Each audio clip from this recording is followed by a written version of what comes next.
Live from Fargo and serving you on TV, online, and on the go. This is Valley News Live at 5. New developments today on an attempted murder case out of Thief River Falls, Minnesota. A 32-year-old man is now in custody after a stabbing that led to an hours-long standoff.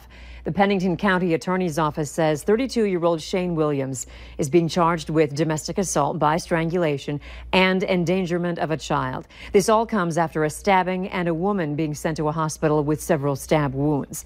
According to the criminal complaint, a 10-year-old nephew of the victim jumped on the back of the suspect, trying to shield his aunt from the attack before taking his younger sister to a nearby apartment for help.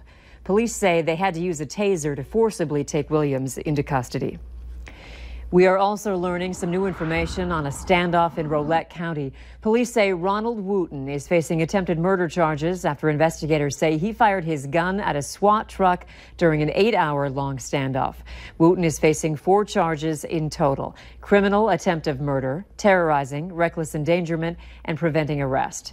Prosecutor Ryan Thompson says dispatch received a call from a woman early this morning claiming her husband was armed and making threats. Rolette police say they saw Wooten standing outside his front door with a firearm and ignored orders to lay the gun down and then went back inside the home. Wooten was eventually arrested and taken to the Rolette County Jail. A beautiful day so far, but some of us could be in for a stormy evening. Let's get the latest from Hutch in First Weather. We are in the midst of some significant change across the valley as we go through the overnight today. The heat of the day in the Southern Valley, near 90-degree temperatures, will be swept through and replaced with a much cooler air mass. Notice Devil's Lake right now in the lower 70s. There's a cold front that's sweeping through. As we take a look at the radar and satellite, a bank of clouds associated with this system working its way through parts of Beltrami County now, and that extends all the way south to near Wishick, North Dakota.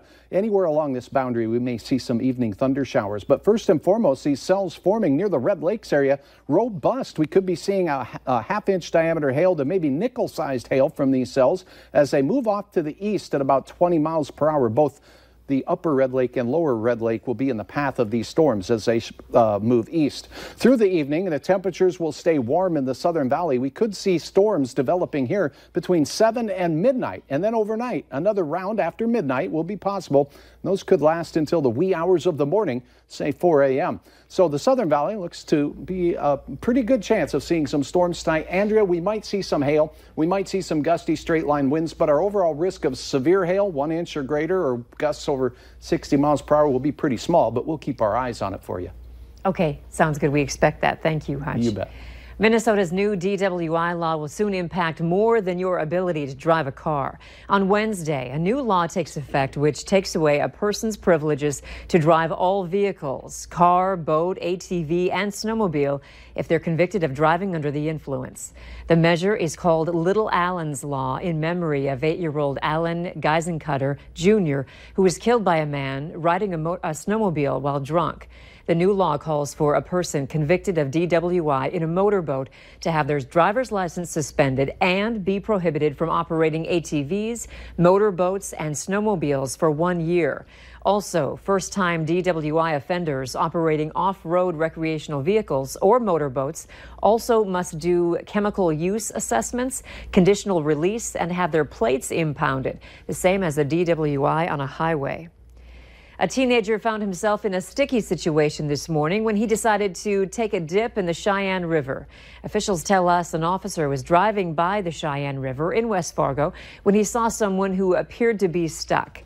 The 17-year-old tells us he was just going for a swim and was not stuck. Police say the boy was able to get himself out, but he was covered in mud. The West Fargo Fire Department is warning the public to stay out of the river altogether. The teenager tells us he was only in the river for about 10 minutes, and he got out when he heard all the sirens coming toward him. The community had another chance to get rid of unused or unwanted prescription medications. A Take Back event was held in front of Fargo Cass Public Health this afternoon. This is the second Take Back event of the summer. The first one in June resulted in 143 pounds of medications being collected. North Dakota is the only state that offers free, year-round and statewide prescription drug disposal programs. You can drop them off at law enforcement agencies and pharmacies. If you're looking to safely dispose of medicine in your house, here are some of the items being accepted: unused or expired prescriptions and over-the-counter medications, inhalers, liquids, and creams, controlled substances, pain relief such as Vicodin, Demerol, OxyContin, and fentanyl, antidepressants, and sleep aids. To see a list of take-back locations in North Dakota and Minnesota, head to our website, valleynewslive.com, and look for this story. It seems to be occurring more frequently than we would like to hear. Assaults and abductions are happening every day. The team at MPX Fitness in Fargo is taking matters into their own hands. They have created the course Fight Like a Girl that's teaching young women self-defense, from learning how to handle being bullied in school to teaching them what to do if they're approached by a stranger. The goal is for these young women to leave feeling confident that they can protect themselves if these situations were to happen.